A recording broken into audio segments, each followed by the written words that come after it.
So what is Melvin Van Peeples doing on the floor of the American Stock Exchange? I tend to hang with businessmen quite often because they deal a little more where the rubber meets the road. We were going to put money into a project, Henry Jarecki and I, and we were arguing about the rate of return. And I said one thing and he said another. My memory is that there was a bet, because I don't even remember what it was that we bet about. Come on, Henry, give me a break. What's the vigorous of the bet? I mean, you know, and the vigorous, that is, the interest of the bet on his side was if I lost, I'd go to work on Wall Street.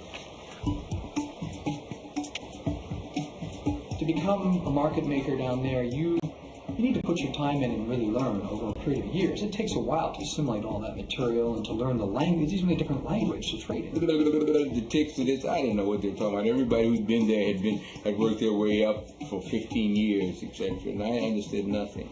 And so 2 days later, we took the test, and I didn't pass it. And so I was off the hook, more or less. But then that sort of got my goat, etc. And so I hired myself out as a clerk. I was probably the oldest clerk. And after a while, what sounded like Greek began to sound like Old English, began to sound like Shakespearean English, and then began to make sense. So the next month, I took the test again, and I passed. And 2 weeks later, I was a trader on Wall Street. And the American Stock Exchange, I was the first black trader. He would do it in his own way. Even down to in the very beginning, he'd give me these trade tickets, and you were supposed to write what you bought. You bought a January call and whatever price. And Melvin had a whole shorthand. It wasn't regular shorthand. He made it up. Hey, no more than remarks. Melvin come walking in with this real crazy, complex kind of trade. And we get the special going, what is this? And scratching their heads. And while they were scratching their heads and saying, where'd you get, what's this?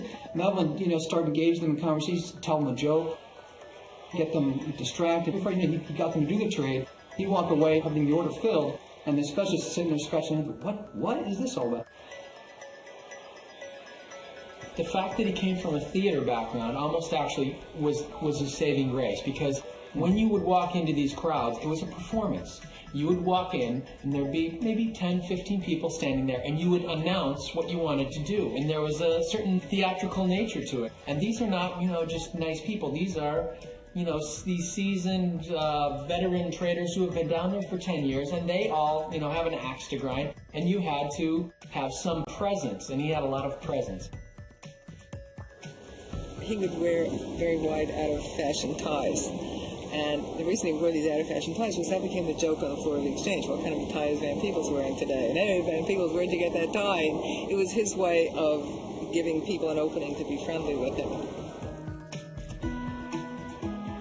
He didn't have the kind of style that the floor traders did, but he was very sensible and thoughtful and a big help in getting us to think about it. And he ultimately even did a book about it. I think the two of us were staggered to see a book on options trading from Melvin Van Peeples. Right. 4 years later, I turn on the TV, and there's Melvin on Channel 5 or whatever, talking about, as a financial options kind of analyst, talking about the market. I was flabbergasted. Right.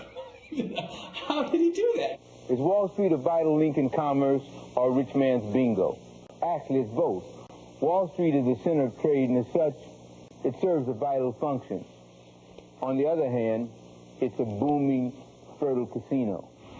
Melvin came from Wall Street, so his first bunch of commentaries were about Wall Street. Then he could sort of go on any other ideas and the crazy spots that he had in mind. Tonight, Melvin's going to tackle, he's going to be talking about, I'm going to let you figure it out. I have the housing solution. Here goes. Hookers and the homeless. The homeless needs beds, right? A bed is not much when you got one, everything when you don't.